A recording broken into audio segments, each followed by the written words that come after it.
Hello and welcome to the Daily Mill for Wednesday, the 11th of January 2023. Today's Millwall news, we've got some comments from Gary Rowett, pictures of training at the Den, and news of Championship transfers so far. So, this is from southwarknews.co.uk.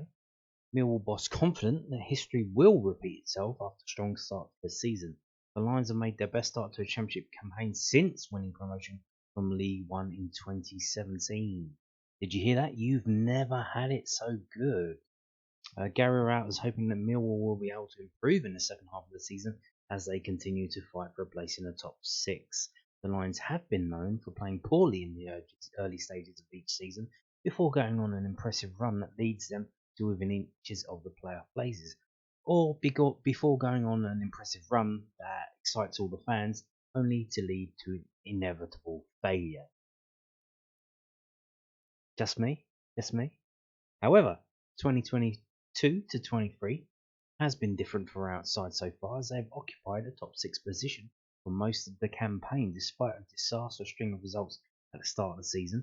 Their improvement in a short period of time has been impressive since we changed formation, and there is a genuine optimism that this can be the year that Mill finally achieve their goal of challenging for promotion to the Premier League as a result. Rowett is certainly optimistic that history will repeat itself this season and that his side will be able to go one step further, although he admitted that they will have to remain focused on each game as it comes if they are continue the challenge. The way I look at it, it always is that a pass is a pass, he told me. We've predominantly been better in the second half of the season, but we haven't been as strong as this first half of the season before. I don't necessarily think that the two go hand in hand. My belief has always been that we will improve overall as a team. If that means that we then become more of a competitive in the second half of the season, then that's fantastic. You sit there now, we've got 21 games left. We have to work so hard to make that happen, and not just predict that it'll happen because of what's happened previously. I think there's a lot of positives to where we are right now. I've had this before when I've been at a club like Birmingham, where you're probably not predicted to be in the top 2 or 3 in division. You can have 5 games, you can have 10 games when you're in the mix. I think we've had 25 games where we're in the mix. So that's the encouraging bit. We've done it consistently over a long period. And now what we've got to do is that we've got to do it consistently over a long period again, which, as we know, is a challenge. So Gary out there. Indeed, we do have to still compete. It just doesn't happen. One thing to note that Mr. Vogelsam and Mr. Fleming, first season abroad in England, no winter break. Well, not really. They had a break for the World Cup, but we cut short our break, and it wasn't really. So they're not used to this. They're not used to it. We do have a week off at the end of January because Burnley game has been postponed because they're in the FA Cup. That might be helpful. Don't know if they maybe Garrett can dangle a carrot that they get some time off if we do all right against Middlesbrough and Cardiff. Maybe that's the thing that could happen, and they get like half a week off after that game. I don't know, but yeah. So basically, with Fleming and Vogelsam, they don't get the usual winter break, which they're used to playing in the Netherlands and in Germany. They might start to fade at the end of the season, which I don't know if you know this. The playoffs at the end of the season, so yeah, that might be a thing that might affect our ability to do what we always do and finish strongly as the season progresses. Now we have this also from Gary Rowett. He's talking about Middlesbrough now.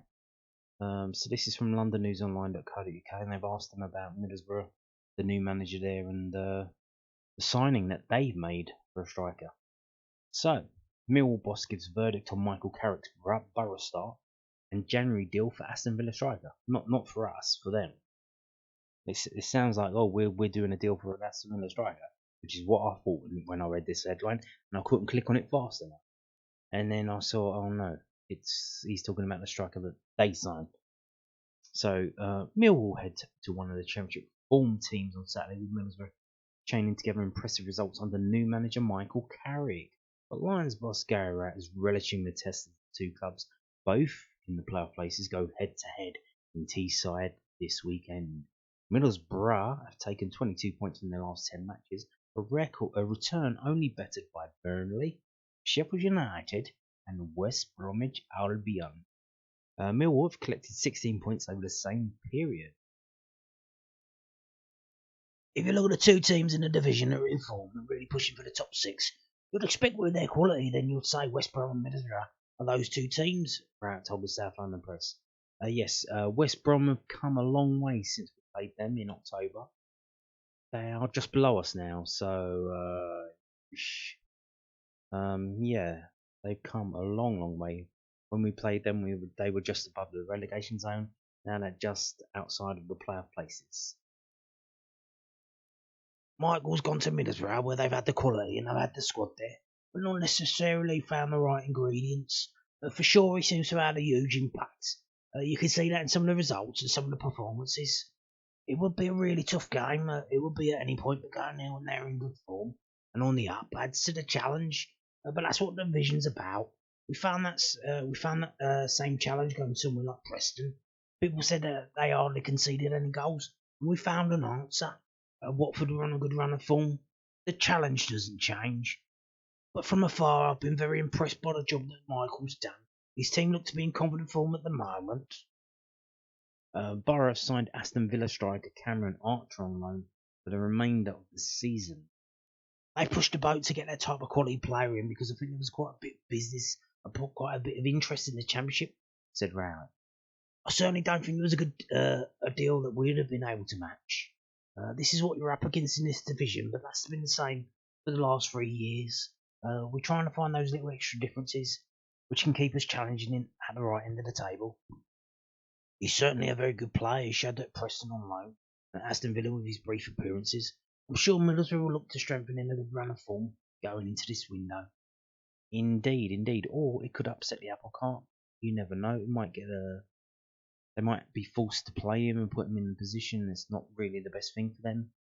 And you've seen with us, we tried to play Charlie Cresswell, didn't really work, had to drop him, and our results have improved. So if they're forced to play him and the results dip, especially this weekend, that might be good for us. So you don't know, you never know. Maybe they've got a main man there. They've got Chuba Akpom. Does that mean they're going to sell him, or does that mean he's going to get a bit upset about like why you brought this guy in? Like, am I not scoring enough goals? I'm top scorer in the league. So you never know how people will react. So moving on to this. This is from millfc.co.uk. Lions train in the rain. Yes, so they've been training in the rain at the Den. Mill continued their preparations for Saturday's Sky Bet Championship trip to Middlsbrough. Kick off 3 PM by training at the Den on Tuesday morning. Take a look at the gallery and footage from the session below as the rain took hold in SC16. Now, is that because on Tuesday morning the under-21s are supposed to play at Calmont Road, Mill's training ground, and that game was postponed due to a waterlogged pitch. Is that why they're training at the Den? Are the training pitches at the training ground overflowing with water? It has been really bad this week. Raining here, there, and everywhere all day. It's set to rain all day tomorrow as well. I think it's going to rain all night now, so yeah, not a good one. Hopefully, I don't know what that means for Middlesbrough. I believe Middlesbrough's ground is on the river. It's literally called the Riverside. I wonder how high the water table is. Hopefully we don't get another Sunderland situation where our game is called off and we have to postpone it. That would not be good for us. So we've got some pictures from training. So we've got Alan Barrett there. You can see some of the players wearing shorts and some not, which is interesting as we go along. There's Billy Mitchell there, Bart, Cooper Bennett, George Evans. So George Evans still here, still training, still putting in the work. Sweat his bees off. still doing the hard work, even though there's rumours that he might be off. There's rumour today that he might be going to Huddersfield. Not too sure about that. But yeah, still out hard at it. First of all, there, Danny, George Saville, Hutch, young man Romain Essay.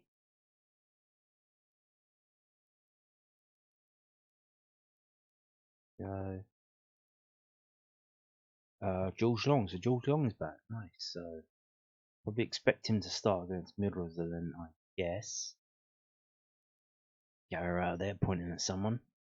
Someone's in trouble.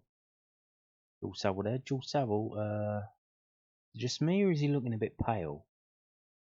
Is he playing a lot of PS5 at the moment? Why is he so pale? Get out in the sun, mate. Bart there, and is that Andy Marshall there? Fleming there in his shorts.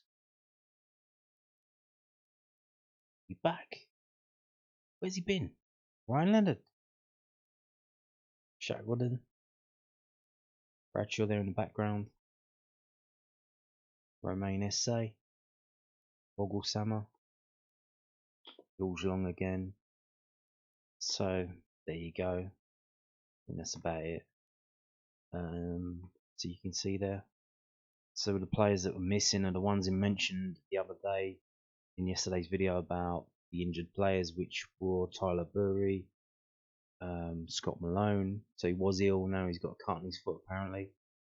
And who's the other one? Callum Stiles. So there you go. But everyone else seems to be fit in training. Oh, Rowett. Something made him laugh. I wonder what that was.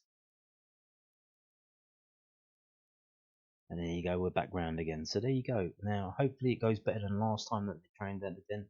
Last time they trained at the Den, we had like 3 players come off path problems. Not ideal. Pitch is still a bit hard there. Hopefully, because of all the rain at the ground, it would have been a bit soft for him. So hopefully, no players got injured after training at the Den today. Yeah. So now we're going to move on to this. Now, ignore the ad there. Don't worry about that. This is a website called transfermarket.co.uk. Market spelt without the E.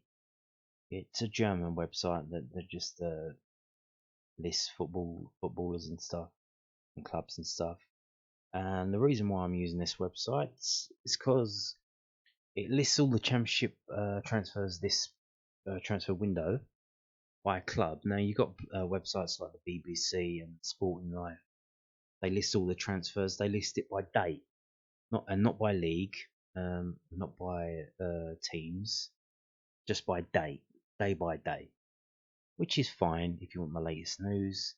If you want to know which club has done what, not that useful. Now, so I'm using this website. We can see. So today is January 11th. January has 31 days in it. Yes, it's true. Look on your calendar that you got from Acton Millwall.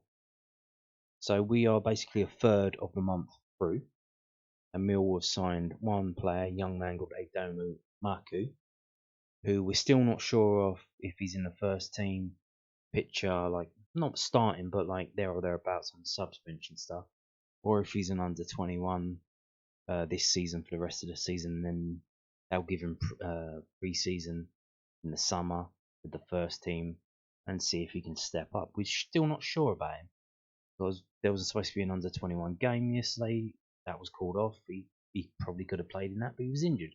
He's apparently injured for 3 weeks. So the under 21s have got 2 games next week, on a Tuesday and on a Friday. Will he be involved in the Friday game? Not sure. Will he be involved for Cardiff, the first team game? Not sure. We're still not sure because he's injured. So there you go. But what have the other championship clubs been doing? What have they been doing? Have they been signing people left, right, and centre? Well, let's have a look and find out. So we've got Birmingham City. This is alphabetical. Birmingham City at the top there. They brought in 2 players. They brought in a centre back and an attacking midfielder. One of them is on loan, and one of them is from Burnley, 32-year-old. So, and the only out player they've got is a left winger whose loan has ended. He's gone back to Norwich. Blackburn haven't brought anyone in, and they've let again a loan from Leicester go back. Blackpool in trouble at the bottom, trying to stay up. They've brought in quite a few players, 4 players there, as they try to stay up, and they've let 2 players leave, 1 on loan. So interesting.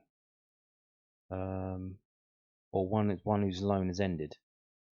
This is where so website's a bit weird. It counts as transfers when one of your loan players comes back and when they go out, stuff like that. You'll see in a minute when we get to Millwall. So Bristol City, they haven't brought anyone in. I think they're in a bit of bother with the financial fair play stuff. They might have a transfer embargo or very near to it. The only player out is a youngster off Portsmouth. Burnley, no one in. How can you perfect perfection? They don't really need to bring anyone in because they're set to win the league. And it looks like they're trying to get rid of their older players. You've got 32-year-old there, 32-year-old, and a 33-year-old and a 29-year-old all leaving, all going, because obviously not going to be able to cut in the Premier League. They're a Premier League team in waiting. So I imagine they'll literally wait until the summer and bring in some Premier League quality players in the summer to try and stay up there. Cardiff, no one else in as well. I think they've got financial problems as well. And 2 players out, just 2 youngsters out on loan. Commentary, this is interesting. So they brought in 2 young players from Premier League teams, Arsenal and Manchester City, but on loan, an 18-year-old and a 20-year-old, a right back and a left back. Okay, interesting. So trying to shore up their defence with, you would imagine, a bit of depth in the squad. I can't imagine are they coming in for first team? I'm not sure about that. Huddersfield Town, a team similar to Blackpool, struggling at the bottom. They bring in 3 players, all 2 of them on loan and 1 a free transfer.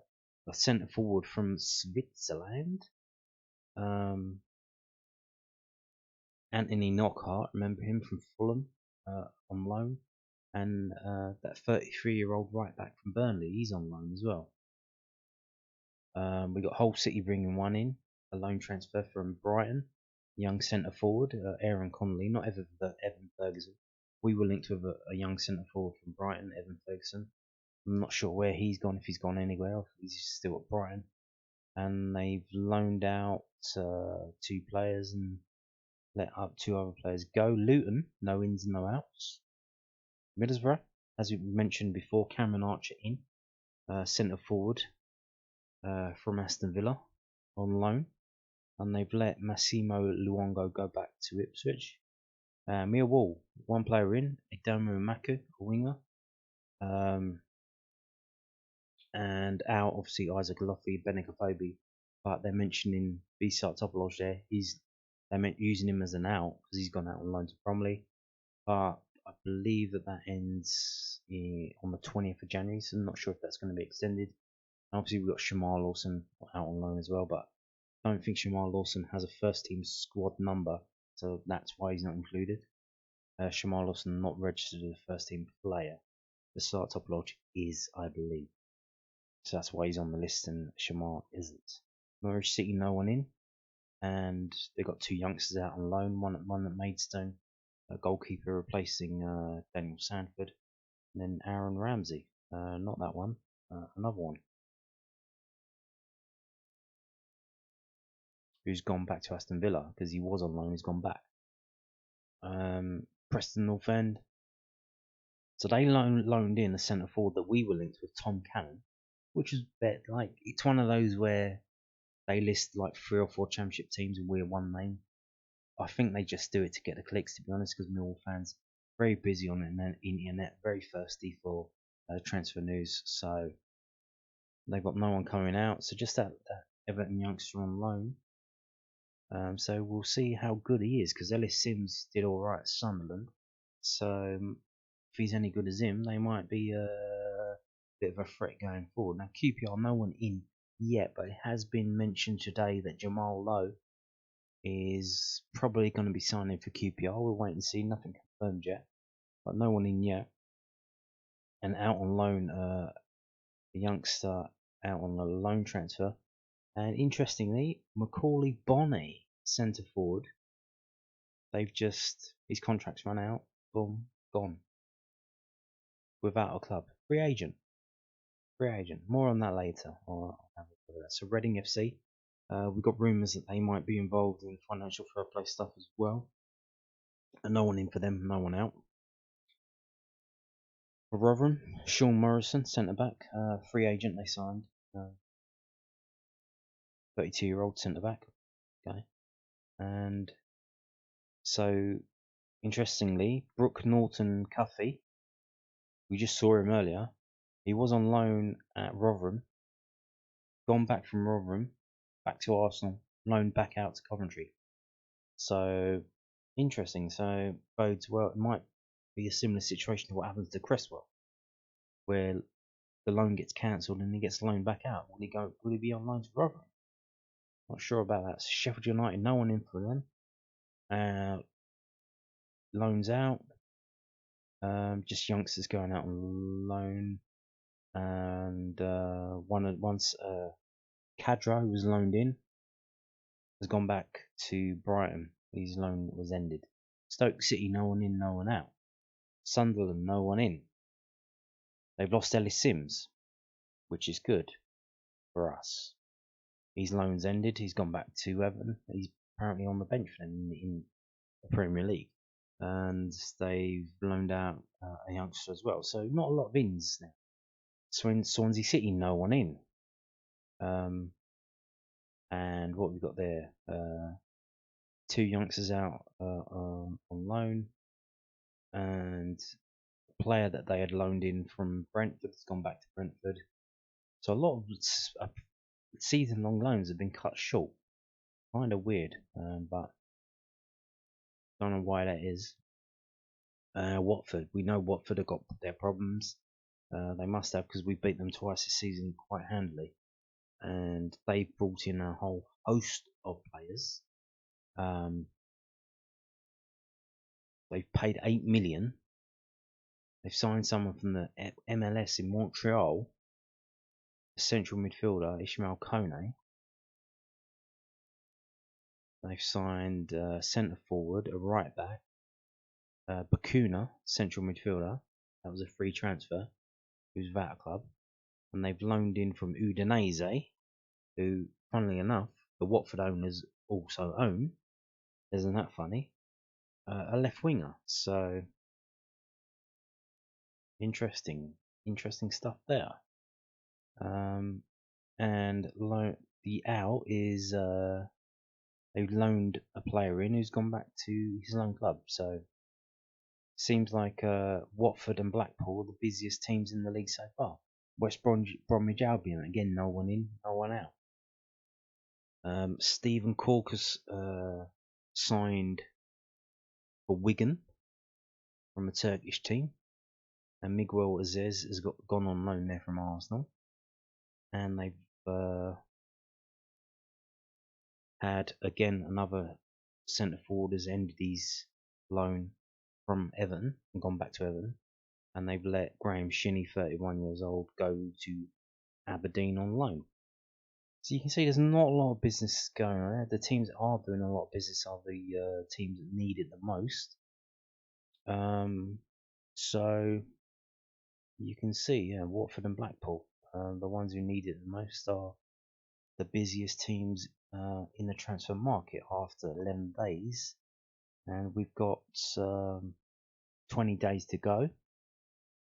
We wait and see who are we going to sign. Are we going to sign anyone? We certainly need to sign a forward. Now, I want to make a case for someone. I want to make a case for this man here, Macaulay Bonne. Why? He's shit. I'm like, yeah, I can hear you saying through your screen. I know you're saying he's shit. Why sign him? Well, let's have a look. So, here he is. He's 27 years old. This is what he's done so far this season. Because he's been out of the wilderness. He played 61 minutes over 8 substitute appearances for Queen's Park Rangers. He played, funnily enough, 61 minutes as well in one appearance in the League Cup, which he won 4 aerials in those 61 minutes, and he got 6.45 rating, which is interesting. We need someone who can win aerials, don't we? So here you go. So he hasn't had a lot of time on the pitch this season, and he's not really been getting in it. So strengths and weaknesses. Strengths: finishing and aerial duels. That sounds like we could do with some of that, finishing and aerial duels, as a team that makes a lot of chances. His weaknesses are offside awareness, passing, and defensive contribution. Okay. He likes to do flick-ons and he doesn't dive in tackles. Okay.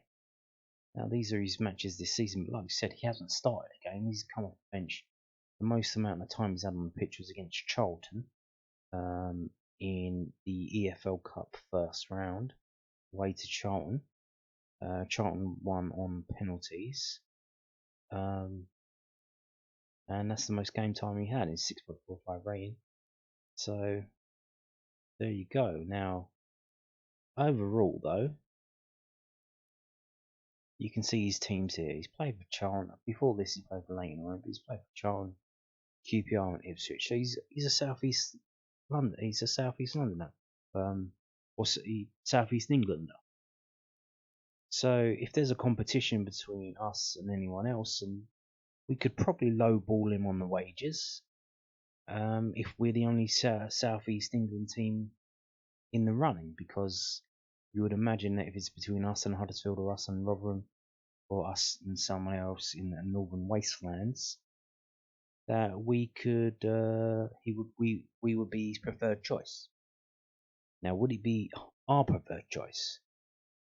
So obviously he's gone to QPR. I don't know what's gone on there. It's changes of managers. What's happened there? But when he started games, he's done all right. In the Championship for Charlton, 26 starts, 11 goals, 2 assists, averaging 4 aerials, 1 per game, which isn't a lot. It's not Matt Smith levels. Matt Smith is up there about 10 per game. In QPR, he moved to them the season after. Started 8 games. You see his minutes his way down. It's more time on coming off the subs bench. So 1,000. What was that? That's less than half the time than he had against Charlton. 1,082 minutes on the pitch. 3 goals, 1 assist, down to 2 aerials, 1 of the game. So I think what it is, at Charlton, QPR, not really into pinging the balls in the air. Now, what team likes pinging balls in the air? What team that plays a lot of set piece plays? Would that be Millwall? Would that be Millwall? Yeah. I think he might be a bit handy for us if we could sign him. And the reason, look, is he going to be a superb, absolute amazing striker? No. He's going to be a piece of the puzzle. I think he's going to be handy. And not only that, he's what is he? He's free. He's a free agent. So that's absolutely brilliant. Free. I like free. Don't you like free? Certainly better than paying through the nose for someone, and they turn out to be absolute dog shit. Who are you thinking of when I say that? Exactly. Him. You want another one of them? Free? If he's free and he turns out to be rubbish, hey, just like everyone else then. But it was free. So after the situation at QPR, they're not happy with 8 starts and 3 goals, so they loan him out. He goes to Charlton. Doesn't really do anything now. I think that's right at the end of the season. He goes to Ipswich on loan in League One. 29 starts and 12 goals, 3 assists, and again he's back to averaging 4 aerials, 1 per game. So QPR style of play, I believe, is not set up for the aerial game that he likes to play. Which, when you consider he's only 5'11", the fact that a 5'11" lad is winning so many aerials. Remember Tim Cowell? Does he have a jump like Tim Cowell? Does he jump like a kangaroo? So yeah, I think I'm making the case. At least give him a trial, give him a contract to the end of the season. We've just let 2 strikers go. One a season pro in a Phobie. Is he going to be better than a Phobie? I don't think he's going to be. He's not obviously not going to have the pedigree of a Phobie, but he's about 3 years younger than a Phobie, so that counts for something. But yeah, I think you can see that obviously it's not working at QPR because he's not the type of player that they want. So why the hell did they sign him and try and make him into something else that he isn't? If we can sign the player that played for Charlton 3 years ago, 2019 to 2020, started 26 games and scored 11 goals in this league, and won an average of 4 aerials per game. I mean, how bad can it be? How bad can it be for a free agent to sign? I mean, so there you go. This is me speculating.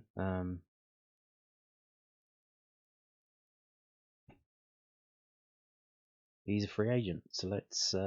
Why not? Why not sign him? Why not? Yeah. So that's it.